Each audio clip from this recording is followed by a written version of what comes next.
오늘 함께 큐티할 본문 에스라 6장 13절에서 22절까지의 말씀입니다. 다리오 왕의 조서가 내림에 유브라데 강 건너편 총독 다뜨네와 스달보스네와 그들의 동관들이 신속히 준행하니라. 유다 사람의 장로들이 선지자 학개와 이도의 손자 스가랴의 권면을 따랐으므로 성전 건축하는 일이 형통한지라. 이스라엘 하나님의 명령과 바사왕 고레스와 다리오와 아닥사스다의 조서를 따라 성전을 건축하며 일을 끝내되 다리오 왕 제6년 아달월 3일에 성전 일을 끝내니라. 이스라엘 자손과 제사장들과 레위 사람들과 기타 사로잡혔던 자의 자손이 즐거이 하나님의 성전 봉헌식을 행하니 하나님의 성전 봉헌식을 행할 때에 수소 100마리와 순양 200마리와 어린 양 400마리를 드리고 또 이스라엘 지파의 수를 따라 수렴소 12마리로 이스라엘 전체를 위하여 속죄제를 드리고 제사장을 그 분반대로 레위 사람을 그 순차대로 세워 예루살렘에서 하나님을 섬기게 하되 모세의 책에 기록된 대로 하게 하니라. 사로잡혔던 자의 자손이 첫째 달 14일에 유월절을 지키되 제사장들과 레위 사람들이 일제히 몸을 정결하게 하여 다 정결하매 사로잡혔던 자들의 모든 자손과 자기 형제 제사장들과 자기를 위하여 유월절 양을 잡으니 사로잡혔다가 돌아온 이스라엘 자손과 자기 땅에 사는 이방 사람의 더러운 것으로부터 스스로를 구별한 모든 이스라엘 사람들에게 속하여 이스라엘의 하나님 여호와를 찾는 자들이 다 먹고 즐거움으로 이랫동안 무교절을 지켰으니 이는 여호와께서 그들을 즐겁게 하시고 또 아수르 왕의 마음을 그들에게로 돌려 이스라엘의 하나님이신 하나님의 성전 건축하는 손을 힘있게 하도록 하셨음이었더라. 아멘. 우리는 어제 본문을 통해서 다뜨네 총독이 다리오 왕에게 받은 편지의 내용에 관해 살펴보았습니다. 오늘 본문의 내용을 살펴보기에 앞서서 우리 지금까지의 내용을 한번 되짚어 봤으면 좋겠습니다. 유브라데스 강 서쪽 지역을 총괄하던 총독 다뜨네는 이스라엘 백성들이 성전을 짓고 있다는 소식을 들었습니다. 그래서 그 일을 자신의 권위로 막으려고 했지만 그러나 이스라엘 백성들의 성전 짓는 것을 막는 것이 불가능하다라는 것을 깨달았습니다. 그 이유는 첫 번째로 하나님이 보이지 않는 손으로 총독을 막아섰고 또 이스라엘에게는 용기를 주고 계셨기 때문입니다. 그리고 둘째는 성전 건축이 이미 약 20년 전에 페르시아의 고레스 왕에 의해 허가가 떨어진 일이었기 때문이었죠. 그래서 총독 다뜨네는 이 일을 어떻게 처리해야 할지 다리오 왕에게 편지를 써서 물었습니다. 이 소식을 들은 다리오 왕은 관리들에게 진짜 고레스 왕의 조서가 있는지 찾아보라는 명령을 내렸고 마침내 관리들은 메대 지역의 앙메다라는 궁성에서 그 조서를 찾아냈죠. 그리고 다리오 왕은 그 조서에 쓰여 있는 대로 고레스 왕의 뜻을 받들어 이스라엘이 성전 건축하는 것을 허락했습니다. 아니 허락할 뿐만이 아니라 이스라엘에게 필요한 것들을 지원하여서 성전 건축이 중단되지 않도록 도우라고 조서를 내렸습니다. 그리고 오늘 본문은요, 이 다리오 왕의 허가와 도움에 의해서 이스라엘 백성들이 드디어 성전을 완공하고 봉헌하는 장면을 다루고 있습니다. 우리 14절부터 15절까지 말씀입니다. 유다 사람의 장로들이 선지자 학개와 이도의 손자 스가랴의 권면을 따랐으므로 성전 건축하는 일이 형통한지라. 이스라엘 하나님의 명령과 바사왕 고레스와 다리오와 아닥사스다의 조서를 따라 성전을 건축하며 일을 끝내되 다리오 왕 제6년 아달월 3일에 성전 일을 끝내니라. 이스라엘 사람들은 다리오 왕 제2년에 성전 공사를 다시 시작했고 그리고 다리오 왕 6년 아달월에 공사를 마쳤다라고 기록이 되어 있습니다. 아달월은 유대인 달력에서 마지막 달이기 때문에 성전 건축은 대략 4년 6개월의 시간이 걸려 완공되었습니다.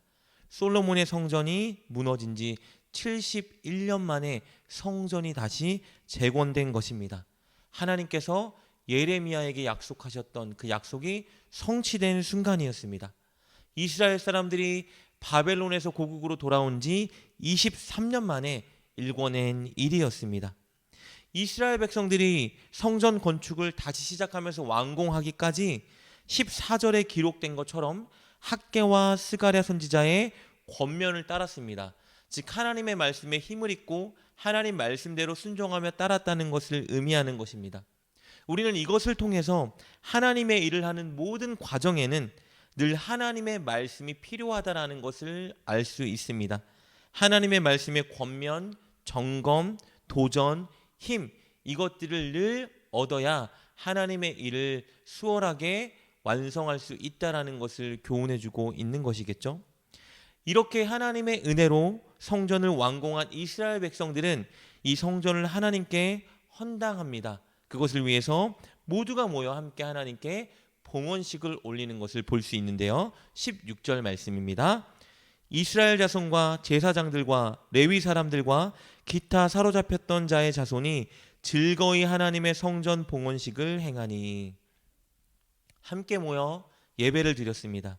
그들의 마음에는 세상이 줄 수 없는 기쁨과 감사가 흘러 넘치기 시작했습니다. 70년 만에 자신들의 정체성과 같았던 성전이 새롭게 건축되니 얼마나 감개무량했겠습니까?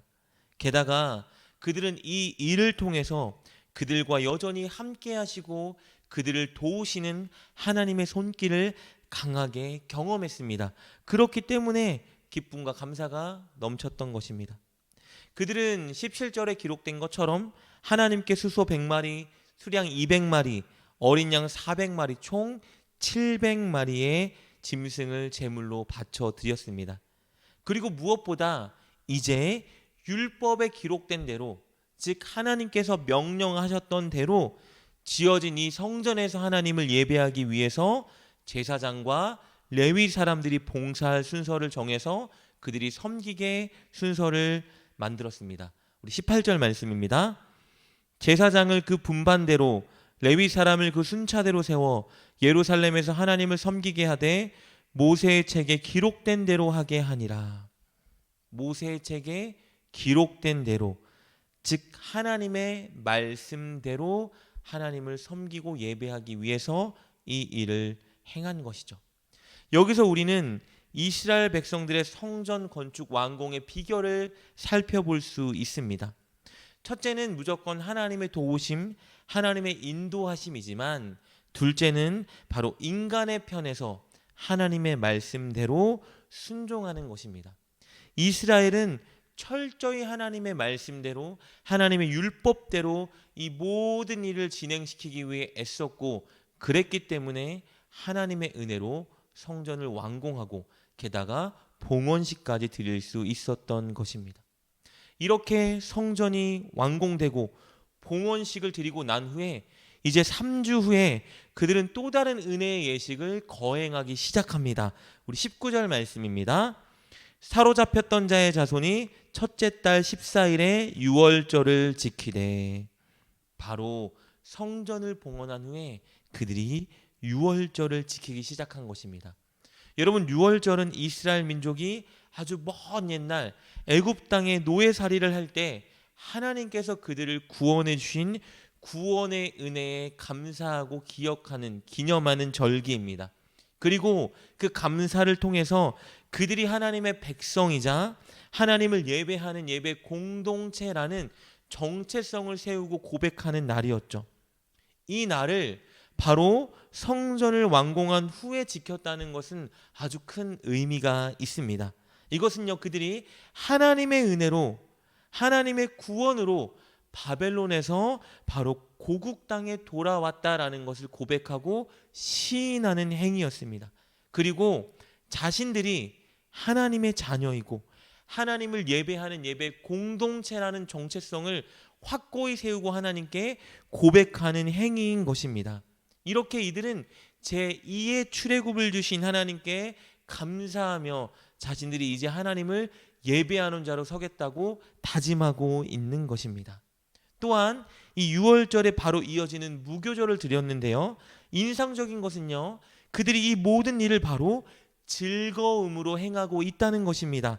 우리 22절 말씀입니다. 즐거움으로 이랫동안 무교절을 지켰으니 이는 여호와께서 그들을 즐겁게 하시고 또 아스로 왕의 마음을 그들에게 돌려 이스라엘의 하나님이신 하나님의 성전 건축하는 손을 힘입게 하도록 하셨음이었더라. 성전을 완공하고 나자 봉헌식을 드리고 절기를 지키자 그들에게는 세상이 줄 수 없는 즐거움이 차고 넘치기 시작했습니다. 하나님께서 주신 비전을 이루어 나아가는데 많은 우여곡절이 있었고 아픔도 절망도 그들은 경험했습니다. 의심이 드는 순간도 있었겠죠.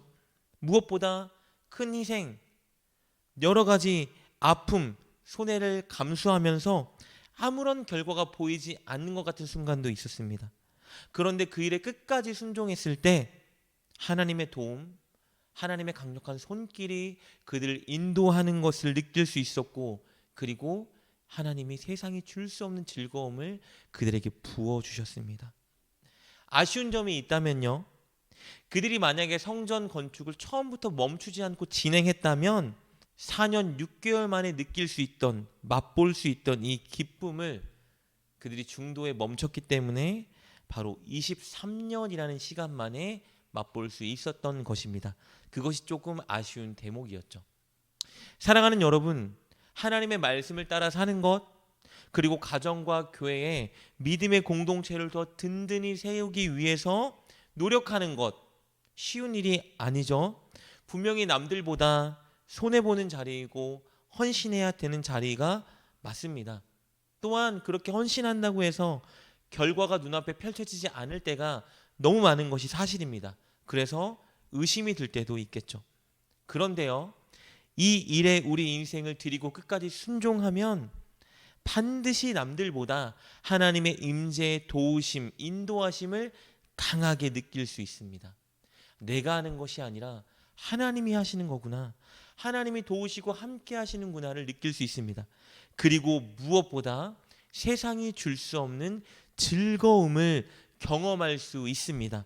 그것을 주시려고, 그 즐거움을 맛보게 하시려고 하나님이 우리에게 말씀에 순종하라 말씀하시고 교회와 가정을 위해 더욱더 믿음으로 헌신하라 말씀하시는 겁니다. 여러분이 꼭 그 즐거움을 경험했으면 좋겠습니다. 여러분의 가정, 우리의 교회, 그것을 위해 여러분에게 주시는 도전이 무엇이 있을까요? 여러분이 하나님 말씀대로 살아가기 위해서 오늘 포기해야 되는 것들, 그리고 내가 드리면서 헌신하고 희생해야 되는 것들이 무엇이 있을까요? 여러분, 주저하지 마시고 오늘부터 실천에 옮기십시오. 그럴 때 하나님이 주시는 즐거움을 맛볼 수 있을 것입니다. 꼭 그렇게 하여 세상이 줄 수 없는 즐거움을 맛보는 여러분 될 수 있길 주님의 이름으로 축복합니다. 기도하겠습니다. 하나님, 오늘 우리에게 주시는 말씀에 믿음으로 반응하게 하옵소서. 혹시 내 가정을 위해서, 내 교회를 위해서 내가 무엇을 해야 하는지 알지만 미루고 있거나 멈추고 있던 일이 있다면 다시 시작하게 하옵소서. 끝까지 말씀을 붙들고 실천하게 하옵소서. 그리하여 하나님의 임재와 즐거움을 경험하게 하옵소서. 예수님의 이름으로 기도드립니다. 아멘. 오늘 말씀을 통해 깨닫고 결단한 것은 무엇입니까? 그것을 붙들고 하나님께 기도합시다. 그리고 그렇게 실천하며 하루를 살아가는 여러분 되시길 주님의 이름으로 축복합니다.